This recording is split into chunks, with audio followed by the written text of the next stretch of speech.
All right. Welcome back, everybody, and welcome to another future-focused weekly update where hopefully, if I'm doing my job well, I'm keeping you at the intersection, ahead of the intersection of business technology and the human experience. So all that to be said, thank you for everybody who watches, listens, follows, sends me the messages, reads my Substack, all that stuff. I always appreciate your engagement, and it would mean a lot to me if you liked, subscribe, tell somebody who would benefit, all that good stuff. Just helps, I don't know, helps other people find it, helps give me the encouragement I need sometimes on the days where I'm like, oh, do I have time to do this right now? But that said, I really do enjoy this. And I'm back to my usual rundown of some of the biggest things top of mind for me, just to help share some perspective, hopefully give some clarity on what it is. And so with that, we'll see how far I get. I've got a longer list than usual, so I'll be mindful of time. But the first one I wanted to talk about. So let's talk about the TikTok ban, because that has been something I've been watching and haven't really commented on for quite a while, just actually at all, I don't think, to date, because I really wanted to understand what was going on here. I didn't want to fuel the fire of inflammatory, alarmist type stuff and just really understand, hey, is this even something we should be worried about? Or is this something that's really even going to happen? Because I've seen these things come and go where everybody gets all excited and then nothing ever comes of it. And it definitely, legitimately, at least based on my latest updates, looks like, barring some sort of government intervention and reversal of the plans, TikTok's even changed what they're planning on doing. Before it was just like, well, it won't be available in the App Store. There will be redirect to tell you that there's technically a government ban on this, whatever. And TikTok's kind of said, fine, you want to shut down operations? We're shutting down operations. And as of Sunday, unless you change your mind, we're just going to go dark. And we're just going to give everybody the option. Hey, do you want to download your data? And you better, or if you want it, get it. Because after this, it's gone.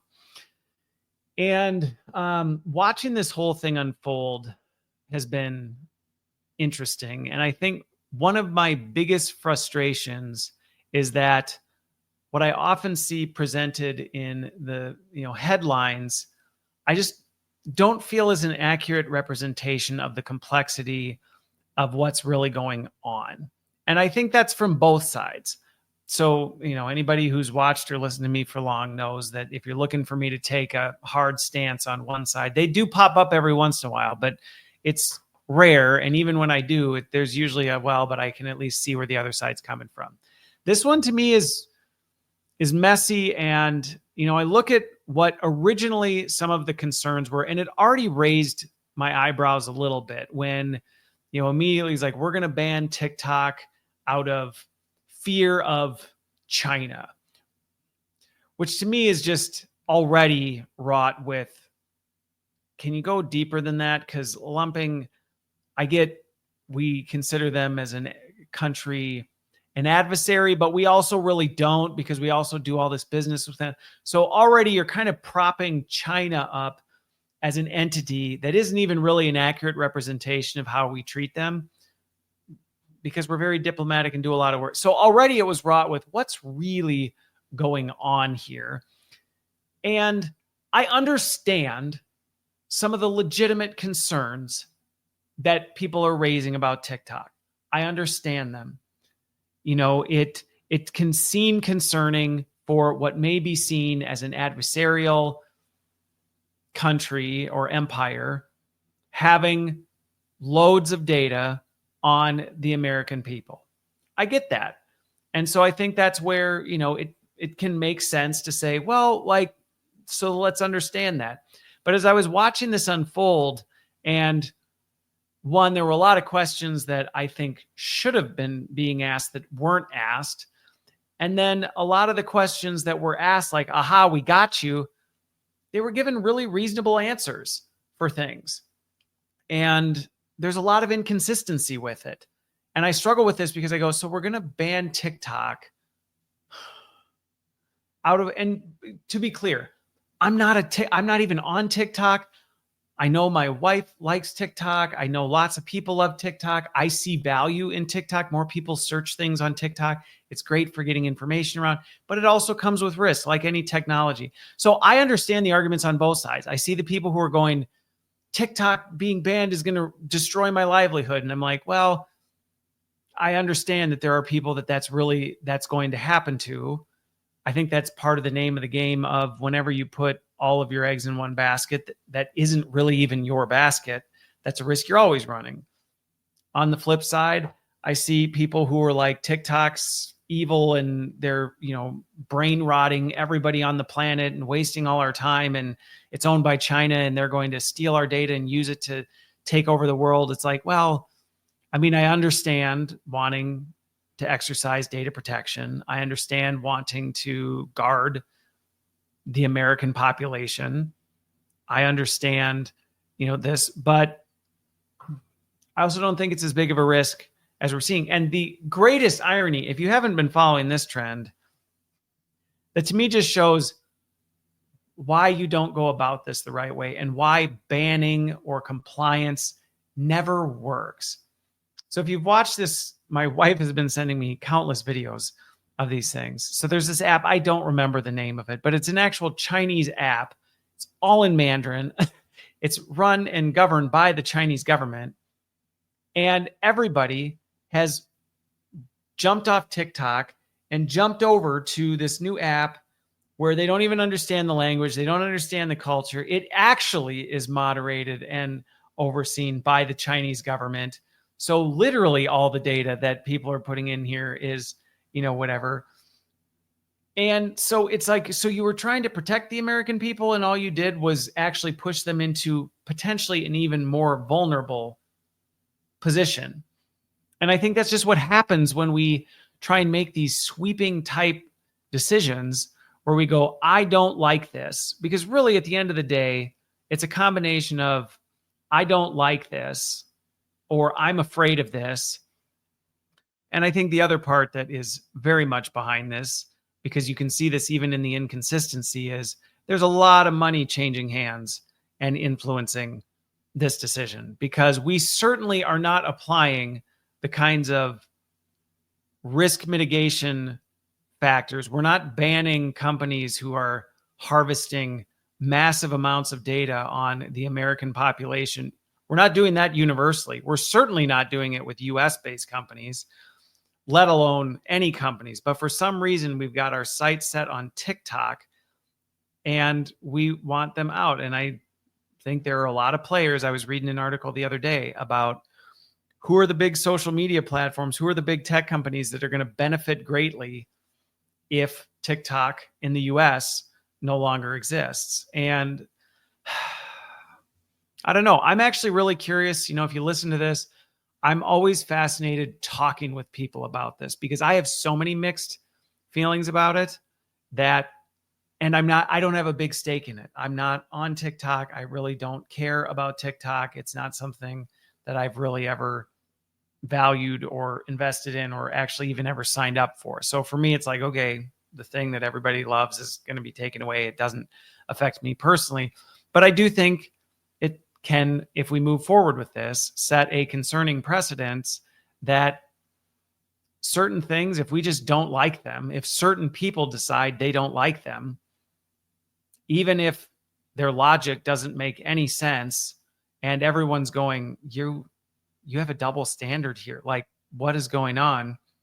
That really doesn't matter. And in some ways, I actually think that is what people, you can tell me if I'm wrong, but I think that's actually what people are having more of a visceral reaction to than the idea of TikTok going away. And I saw a video clip of some of the justices, asking the lawyers or something like that. And, they said, well, what's the big deal? Like, can't people just, if people can't be on TikTok, can't they just go to something else?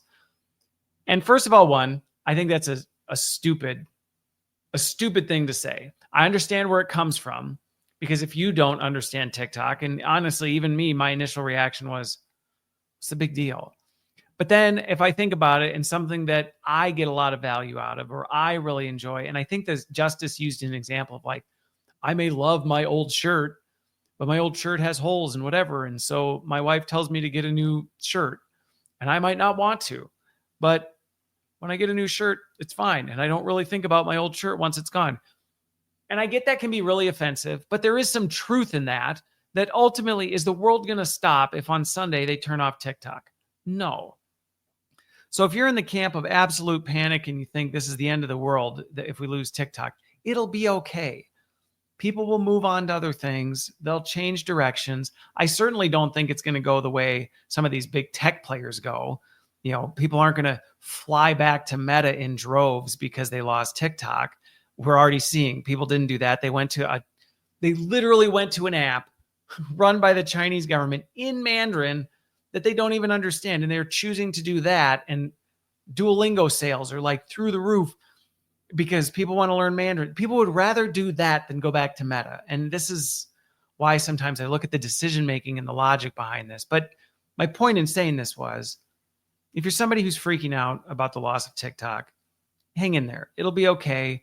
I've been spending more time on Substack, and I'm seeing a lot of people coming over from TikTok, and it's creating a new sense of community, and that community, it'll be uncomfortable for a bit and we'll move on.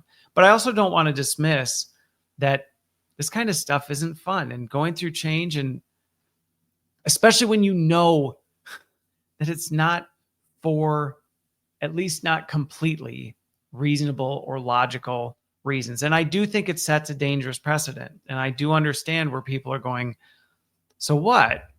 If the US government just decides it doesn't like something, it can use some arbitrary thing like, well, it's a foreign nation, or because really it's not that hard to imagine that you go from this to, well, that's run by a company who we've deemed as a terrorist, and so we're just going to ban it because of that. And it's like, I know you could sit and go down the rabbit hole, and I don't like doing that. But I do understand where people have concerns, and I think that's what people are reacting to. So if you're freaking out, hang in there, wait and see. That's the other thing, and why I waited to talk about this is it may not even be a thing. It may have been all a big hoopla, and then the US government backs down because they see everybody over on this government-run app, and they go, you know what, never mind. We reverse our decision. I don't know. Maybe they won't, and we'll all have to adapt, and we'll make some mistakes along the way.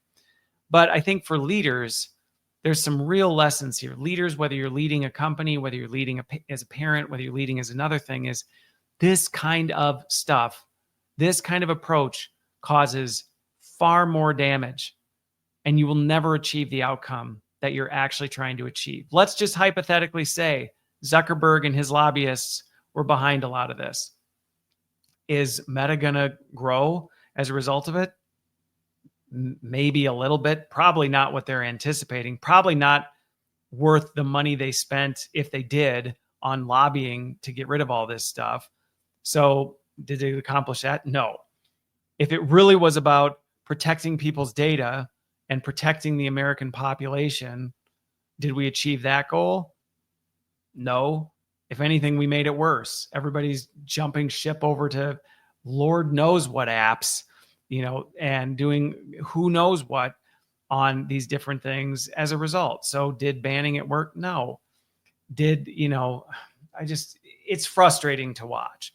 And so I understand and empathize with the people who are rightfully upset. And I hope leaders pay attention to the response with this, because there's a lot of things, some that didn't even make my list this week, where if you watch human history, like, you can suppress, and I think we saw this with Syria, we saw this with Syria. You can suppress people, you can hold them down, you can kind of say you're doing this while really you're doing this, and you can manipulate and control things for so long.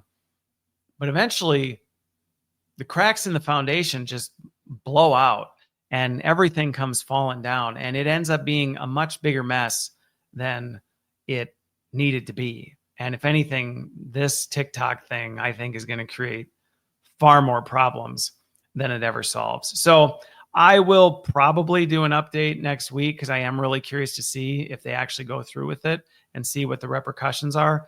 But I think the one thing I would advise to people is, don't just make hasty judgments or reactions on this. I get it's frustrating, especially if you're a big TikTok user, or if you're somebody who's built a living off of TikTok. I get that. and rightfully so. The peace of mind I would give you is if you made it this far, if you figured out how to use TikTok and be successful with that, you'll figure it out. If you're somebody who really loved TikTok and what it had to offer, well, clearly so did a large percentage of the US population. So something will fill that void. I would just say be careful that you don't run out to something just because I do see some of this stuff where people are now engaging in this, Chinese governed app. And I'm like, be careful. I mean, at least everything I saw from the TikTok lawyers, I went, based on what I know about technology, they seem to be operating at least on par with every other technology provider I know. I mean, sure, you can assume they have nefarious intentions behind everything, but you can do that about everybody. And then what? Then we don't do anything. So we'll see what happens. It's been wild to watch. And if nothing else, it's been entertaining to watch TikTok videos my wife has sent me of people experiencing Chinese culture. So let's take it for what we're learning through the exercise, which is people are getting exposed to Chinese culture. They're realizing, hey, wow, these aren't these enemies of the state across the other side of the world who are all set on destroying Americans. It's like, no, these are human beings and they're fun and they've got a cool culture that's very different than ours. And we can learn and experience from each other. And I'm hoping, if nothing else, this encourages that. So we'll see. Okay. This other one, I'll take a break from social media. I'll come back to it here in a minute. But this other one, I saw somebody post about this, and it was somebody I knew, and we ended up engaging in a conversation on it. So here's what happened. There was a gentleman who built an AI bot on his own, which sounds super complicated, but if you've played around with this, it's not all that complicated anymore. He built an AI bot, taught it and trained it how to apply for jobs, and like the full-blown thing, not just fill out the application, but tailor the resume to the job description, do all this stuff, fill out the ATS application, send it through, all this stuff. And just reminds me of something you see in a movie. He goes to sleep. He wakes up in the morning. This thing has applied to 1,000 jobs overnight, and he's got 50 interviews the next day, or people reaching out trying to schedule interviews with him. And he's kind of in this conundrum of like, well, oh my gosh, like now what do I do here? I've been trying forever and now I did this. And I've seen reactions to this all over the map. And as always, I spend a lot of time thinking about it, and I've got some mixed feelings on it. I've seen the people who are like, this is cheating. This is terrible. This is really bad. He cheated the system. He didn't even apply to it. And in some ways, I hear where they're coming from, but I raise my eyebrows a little bit and be like, come on. You really think filling out an ATS and swapping out some words in your resume before you apply, you really think that's a distinctly human, worthwhile activity, that it's cheating if you use AI to do it? Why? Just because you don't know how to do it, so they have an advantage in your mind and they're cheating? But I get where they're coming from, because you hear this, and this is the part that I had a reaction to, is I'm like, 1,000 jobs in a day. If you think about the people who figure that out and the just incredible disadvantage or advantage they have over people who haven't figured out how to build an AI chatbot that can apply to 1,000, that divide between the haves and the have-nots is so exponentially wide. I mean, somebody who literally is physically trying to apply to 1,000 jobs, that would take weeks, maybe months to go through that, to find the job, to, look through, whatever. So I can get where people are like, this isn't fair. Like, what am I supposed to do? And while I think the reaction to, well, they have an advantage that I don't, that's not fair, that I think is like, well, come on, you could go learn how to do this and you could do the same thing. But where I get nervous is two areas. First of all, one, this volume speaks to how broken the hiring process is in companies. I mean, while you might say, wow, 50 interviews the next day, I think about it, I'm like, yeah, you had to apply to 1,000 jobs to get there. And you might go, well, but that's just the next morning. Imagine how many more he's getting. Okay, still, the conversion rate on that is extremely small. And this is, in my opinion, doing the best of the best, all the best practices you're supposed to do. Find a job that's relevant, tailor your resume, personalize everything to just that job, go through the so it's doing everything that the average person just doesn't even have time to do. And even after that, you're getting a 50 and 1,000 hit rate on that. Never mind the fact that just because you get called by 50, the funnel goes, narrows. That's going to go even further down because of those 50, the AI made a mistake in there. I guarantee he got applied to a number of jobs he is not qualified for, has no clue what he's doing. And the recruiter is going to talk to him and go, why are we talking to you? So it shows how broken the system is. But what concerns me more is that rather than people saying, this system is messed up, we need to fix this, a human being should not have to apply to 1,000 jobs and follow all of the best practices only to get interviewed by 50. That's out of balance. We need to fix that problem. My concern is instead of doing that, we're going to get the people who go, well, we could do that, but that's a lot more work. So you're going to get the employees or the job seekers who go, well, I'm just going to go learn how to build a bot. And applying to 1,000 jobs overnight is going to become the standard. That's going to become the expectation, furthering this divide between the have-nots and the haves, where if you don't apply to 1,000 jobs, and then as the next round of AI comes out, you got to apply to 2,000 jobs overnight and you won't get 50 calls, you'll get 5. And where does it end? It's just going to continue to balloon to the point where it's just like inflation. You see this with inflation, where these countries, they just inflate things to the point where a gallon of milk costs $1 million. You're like, whoa, how do you afford that? And you're like, well, $1 million, actually, it's really just like 50 cents because it doesn't actually mean anything. And you go, what are we doing here? So one, I'm concerned that employees are going to do that. And whether it's the employees that start it or the companies that are just making the problem, but employees are just reacting to the problem. With all that's going to happen, and this is, I'm not saying don't go do this, because if you've been desperate for a job and you haven't gotten called and you are on the verge, maybe the right solution for you is to quickly learn how to spin one up or to get a subscription to one because somebody somewhere has capitalized on this. And now for $30 a month, you can buy one of these things. But the point is, maybe in your situation, you need to do this. I just want to encourage us not to react to this kind of stuff and start to go, this is what we have to do. Because one, it's going to add a ton of anxiety to this. But two, we're just going to fuel the machine. And what's going to happen is companies are going to go, my gosh, now we're getting 150,000 applications for every single job. And guess what they're going to do? They're going to stand up some AI that's going to counterbalance all this stuff, and the scales are going to go down. And then that means you're going to have to apply to 10,000 jobs to get 5 calls. And then they're going to up their AI because people are going to get 1 million applications for every job. And it's going to climb to this point of ridiculousness. And I really, truly hope we can get to the point where we just reset this. And so to the people who may be looking for jobs or struggling, I get it. My job was eliminated last year. I'm taking a different path.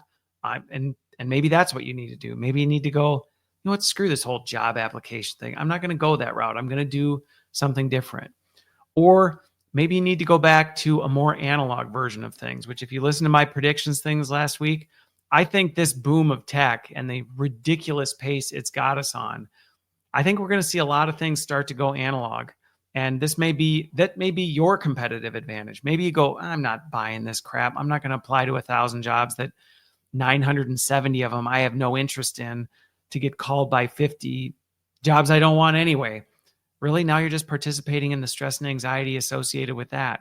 Maybe what you decide to do is go analog and slow down, reach out to people at companies you actually are interested in working at, spending time getting to know hiring managers, doing those other things that Yeah, it might feel like more work, might take a little bit more time, but it's going to net a better outcome in the end instead of just fueling the madness of AI applications. So we'll see what happens. But like I said, I guarantee we're going to see a swath of AI application bots, your job hunting coach, your job finding agent type thing and they probably already exist. I just didn't want to waste time looking them up because then I just rant about that.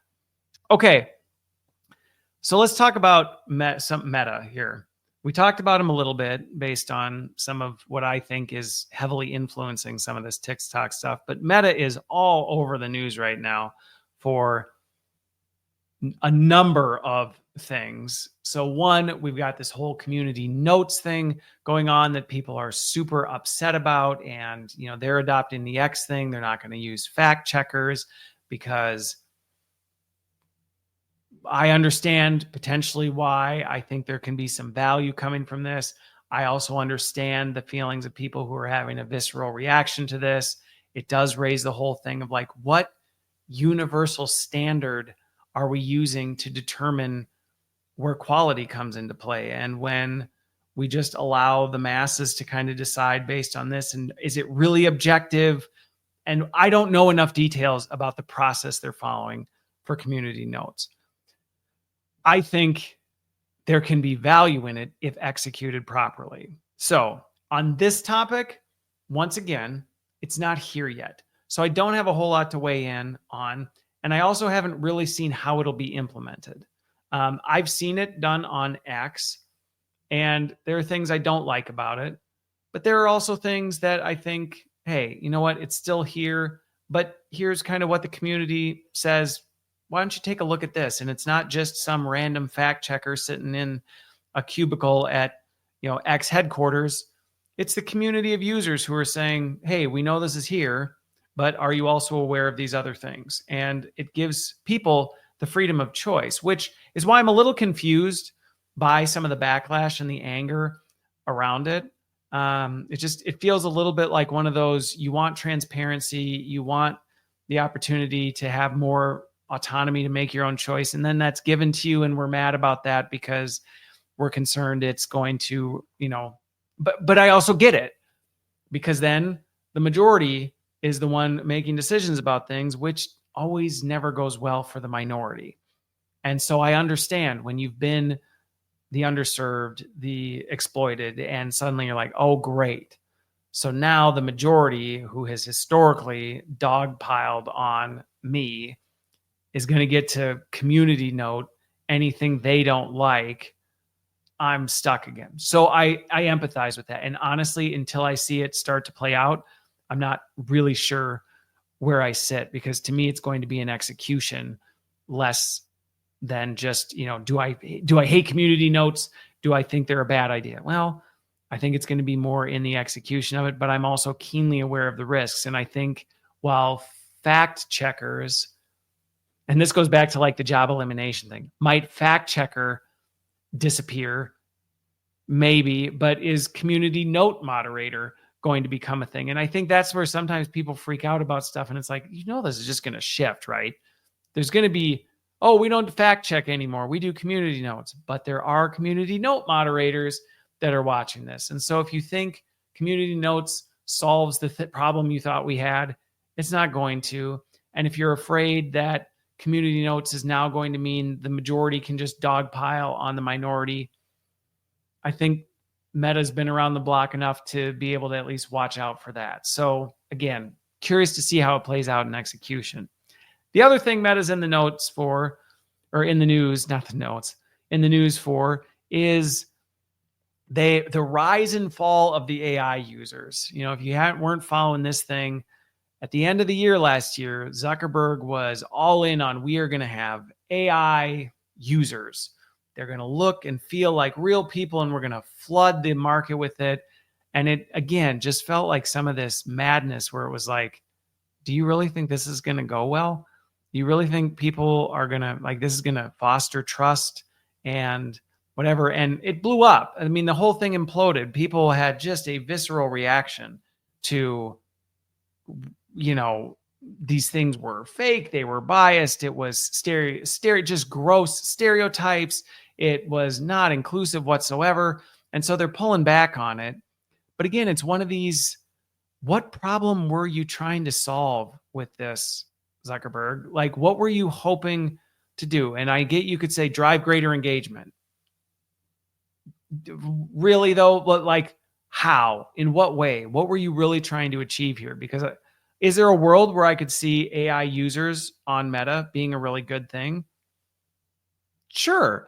If it's specifically for a certain purpose and target and people know what that is and this is how it's going to fit and how it's all going to come together, yeah, I can see a world where having some well thought through things could be valuable.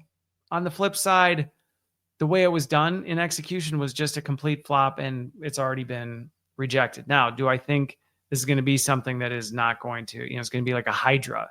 You cut off the head, it's going to come back with two. So I'll be curious to see what happens. But again, until I see where it goes, I actually had plans to talk at length why I thought this was a really bad idea and was going to implode. But in the true spirit of change where we're at right now, it imploded before I even had time to comment on the topic. So you got that one, Meta's in the news. Then you also got Meta making the news for Zuckerberg coming out talking about he's going big on AI coding. And he's already talking about the impending layoffs that are coming as a result of this. And it very much has the same feel to me of this AI users thing, where it's like, did you not learn your lesson on this or from other things that you've done where this isn't going to end well? And I've worked very closely with some software engineers. I've worked closely with a number of different companies that are doing work in agental AI. These AIs are not going to be able to replace even the mid-level software engineer. And I think what it shows here with this is, for all Zuckerberg's brilliance, like him or hate him, smart dude, had a vision, took it somewhere. I feel like the longer he's been up in the stratosphere, the more we've started to see he's disconnected from the reality of people and how things really work. And I think this latest reflection of we're going to just replace all our coding, most of our coding, with AI agents, and we're not going to need people, so we're going to plan on laying them off. It's like, Mark, I think you've been up here too long and you've forgotten how the work gets done. And I think you've forgotten that most of what a software engineer is doing isn't just the actual tippy-typy put code into things. Like, that's not really what their job is. But I think it's starting a concerning trend that we'll see what happens. But I fully anticipate people are going to start jumping on this bandwagon, which they already are. If you listened to my predictions thing last week or read my Substack this week, I said this year is going to be the year we are really going to start to feel the hit of AI job displacement. And whether that's changing jobs for the companies that do it wisely or eliminating jobs for the companies who I think are going reckless, it's going to be a year of major job displacement. The question that I'm kind of waiting to see on what happens, and I said, I made those predictions so that I could tie into them throughout the year. I think this is a big example of where we're going to start to see this. The question for me is going to be, will this implode as quickly as Meta's AI user initiative did? Is it going to be something where it's like, we're going to do this and it's going to go so poorly, so quickly that the whole thing's going to collapse in on itself? Or is it going to take a little longer? And my prediction is it's going to be a relatively quick rise and fall. But I think Meta's made it clear where they're putting their chips. And I think they're on what I would say is the path of foolishness versus the path of wisdom, at least from what I can see in the decisions and the direction that they're going. So more to come on that. I'll be really watching closely the job displacement. I think if anything, just as a continued encouragement for people, one, if you still are not convinced job displacement is coming for you, like I said, whether that's elimination or transformation, I don't know. I don't work where you work. I don't know the mindset of your company, but it is going to come for you. So you want to be prepared for this, because whether it means being able to take your skills and translate and transfer them to somewhere else, or to build a case internally to show, hey, I'm more than just an AI agent. I do so much more. I think now is the time to do it and to make sure you're staying ahead of it. Okay. NVIDIA. This one I thought was really interesting. If you did not see this, they came out with a $3,000 AI supercomputer. The thing fits in the palm of your hand. It is powerful enough to run independently, I think it's 200 billion parameter LLM. Now, to give you an idea of where that's at, I think, don't quote me on it. So please, commenters, don't fact check. Christopher, that's not the right number. I think Anthropic's like 350 billion. OpenAI's is 200 billion. They're all in that range. So, I mean, essentially, like I said, I don't want to argue specifics, but my point in saying that is some of our current frontier models can run completely independently on this little monster of a machine for $3,000, which goes back to what I said in my predictions episode, that I don't think we're going to hit this AI ceiling. To me, this one's going to create a ceiling, but what it's going to do is it's going to democratize that ceiling to the masses so that literally independent developers, hobbyists, all these people can now actually have their own independent version of one of these open source models running in their house and do whatever they want with it, which, boy, I've got a lot of mixed feelings about this. But it very much feels like the day where, if you remember back in the late 90s, mid 90s, when desktop computers were first becoming a thing and you could go on gateway.com and custom build your desktop. And it was about $3,000 for a decent computer. And at the time, that was a lot of money to spend on this. And so $3,000 now is less than that, but still not cheap for somebody who's just going to run out and buy a computer, especially when you can buy a laptop for a few $100. But I mean, this really is taking all the power of some of these Omni models and bringing them right into your household, where you have really unlimited ability to do what you want with them and to toy and play and see what happens. And I definitely have some concerns about democratizing this kind of power before we've really even figured out how to manage and govern and oversee and do all this. Now, do I think some incredible things are going to come out of it? For sure. If that kid can build a fusion reactor for $2,000 in an Anthropic subscription, I mean, I can only imagine what somebody's going to be able to do when they have their own version of it. Now, you might say, well, how is this really all that different? Can't you just have a subscription and do what you want? Yes, but what having your own open source version of it running locally on your drive is, it means you can actually manipulate and twist and bend and unbreak, unbound certain things that you wouldn't be able to on these governed, moderated models, because they go, hey, it's not us, it's you. You're doing it yourself. It's kind of like giving somebody a DIY fusion toolkit that you can buy and take home and go, hey, do what you want with it. Like, I don't know, see where it goes.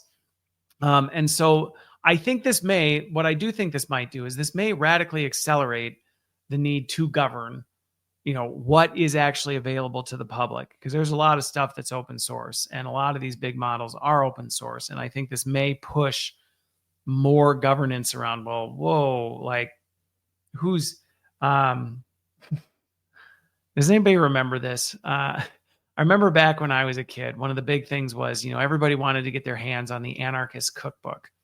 It was this thing you could get on the internet, and the dark web didn't exist then, but you could get it. But it was kind of like tracked. It was moderated. People knew if you had it and they were watching, and you had to be careful because you didn't want to download it, because if you did, you might get flagged and caught and all this stuff. And I feel like we're going to start moving into some of that territory where it's like, yeah, you can go buy a $3,000 AI supercomputer and you can go ahead and download this, but there's going to be some strings attached, and we're going to start to be watching and monitoring what you're doing with this to make sure you're not going crazy. But at the same time, I look at some of these stories of people who are getting arrested with entire arsenals of stuff in their house. And it's like, I mean, you got to go buy that at a physical store. Imagine what you can do when you can just get a computer sitting at home and download it off the internet. So very cool in terms of what its capability and its potential is. Honestly, extremely concerning. So I guess, to the everyday person, like I said, hold on, because the change is going to keep coming. It's not slowing down. And things like this are only going to make it come faster and harder and, yeah, even more significant. But I think at the same time, you don't have to participate in that. And I think that's the one thing. Going back to just like that job application thing. Maybe you hear NVIDIA $3,000 supercomputer and you go, you know what? I'm actually really going to lean into this and try and be on the front end of that curve. Or you might say, you know what? I'm going to create my own curve and be on the front end of that curve. And it doesn't involve having my own custom built AI Omni model sitting in my desk that I can manipulate and twist and bend to do my bidding. I don't know. I think that's a journey every single person has to go on and say, so how am I going to respond to this? All right. Last but not least is, this one's maybe a few weeks old, but I wanted to touch on it because Apple is going, Tim Cook made a big announcement that Apple is going all in on, and the way it was worded is like, Apple's committed to saving your life. And so I was like, what does that mean? Because last I checked, an iPhone isn't, I guess, I don't know. It depends on how you define it. But they are really going to be going into healthcare. And they're really going to be taking time to focus on using the latest in tech to advance health outcomes, to improve healthcare, to make things more sustainable, to make healthcare more accessible, more affordable, and to use technology to do that. And if you're an Apple Watch user, you already know this, because you know the advancements they've made and some of the apps and the integrations they've built into the Apple Watches to make it more easy to manage and moderate and keep track of your health and know where you are and how you're doing and if there's changes you should be making. So I think it's a interesting move. I'm curious to see where Apple goes with it, and where, whether they'll look to integrate further into their existing devices, or whether they will start to spin into the health device space. I know the Apple Watch, I think technically can be or is registered as a health device. So will they come out with new things? Will they go in deeper in that? It's still too early, but what was clear from this announcement is Apple is committed to healthcare, which, here's my take on that. I'm actually encouraged by that, because one of the things that I appreciate about Apple, you can love or hate Apple, but one of the things that I appreciate about Apple is they have a track record, not perfect track record, but a pretty solid track record of being thoughtful and intentional and purposeful about the decisions they make. Now, I don't want to hear in the comments, well, what about the Apple Vision Pro? Look, we've all got our mistakes, but I think largely Apple thinks things through and thinks around corners. And that's one of the things I've actually always appreciated about them. They think about things like user design, user experience. They and not perfectly, but they do a good job of it. And so if anybody's going to go into trying to use technology to improve healthcare, I am excited to know that it's Apple. At the same time, this brings up a question that I was asked on a podcast this week. Somebody said, what are the two areas that you're spending the most time thinking about right now that you think, there's a lot of risk or things that we just aren't thinking about? And I said the two, I'm not going to go into both of them. I won't replay my answer here, but I'll explain the second one. So the first one was understanding people and the messiness of people. We really don't understand people that well. And right now, all this technology is looking to capitalize on people, exploiting them for all this stuff because there's profit in it. The other one is healthcare. And so I'll focus on that because that's where Apple's going. And I see so much potential and opportunity in healthcare and what we can do. And if you've listened to my show for long, I've had guests on who are using AI to help diagnose and cure diseases faster and better and more effectively and more efficiently and less invasively. So there's so much potential with this. And yet The reason I get concerned whenever somebody says we're going to go after healthcare is it's an extremely vulnerable part for people, because we as human beings are extremely afraid of losing our health. We're afraid of death. We're afraid of getting sick. We're afraid of getting old. And anything you're afraid of historically is an area that you're extremely vulnerable and easily manipulated in. And so that's where, for me, I'm encouraged to see Apple going into it, because I do feel like they've, at least to a moderate, pretty strong degree, established themselves as a trustworthy organization. Are they perfect? No, but I have confidence in them. I don't have confidence in a lot of these other companies that are going into healthcare. And I have conversations with some of these companies where, it's like, hey, people will buy this because they're afraid of this or afraid of that, and we think we can do this. And it's like, yeah, but are you actually going to solve that problem for them? Or are you just going to make them feel better about it? And so my caution to people is, one, be excited. I think it's exciting that companies like Apple and many companies I talk to are looking at improving healthcare and health outcomes and making healthcare more affordable. I think that is fantastic, and I will get behind that most of the time. But my warning to people is, first of all, one, you are still going to die. It's still coming for you. You are still going to get sick. You are still going to get old.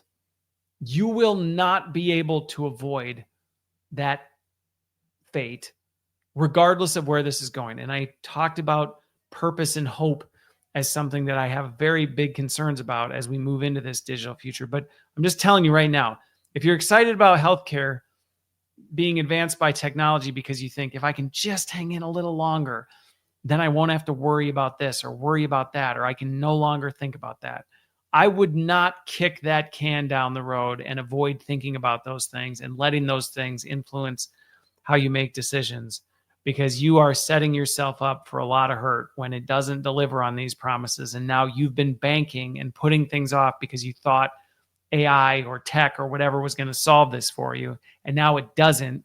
And now all that time is wasted. So be careful of that. And then I would also just say, related to that, be really mindful and careful of a lot of this health tech that's coming out. I'm seeing it left and right. Health apps, health wearables, health, all this stuff. It's promising it'll give you this, it'll do that, it'll help fix this, it'll correct this. And it uses all this really confusing mumbo jumbo language about, their custom proprietary algorithm designed to yada, yada, yada, yada. And it doesn't mean anything. It doesn't do anything.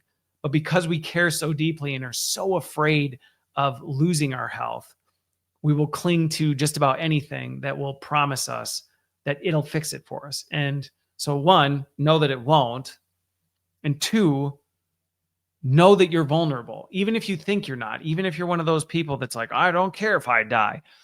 You say that, but growing up around a funeral home, there were a lot of people who were super confident until it actually became a reality, till they actually got sick, until they actually got that stage 4 diagnosis. Suddenly that confidence faded quickly. So just be careful, because there's lots of people out there that have some very convincing things to sell you if they think they can get you on it. And so be mindful of that as we go into it. All right. That was actually surprised. I got through my entire list. So with that, I'm going to wrap it up. I hope this was helpful. I'll be back next week, and I've already got some ideas of some of the things I'm anticipating talking about, but we'll see. If you have things that come across your desk or that you're curious about, or you just want to get another perspective, send it my way. Maybe I'll add it to the list, and I'll shout you out if you want. If you're like, no, please don't, then I won't either. But with that, I hope you have a great Friday and a great rest of your week, and we will see you on the other side.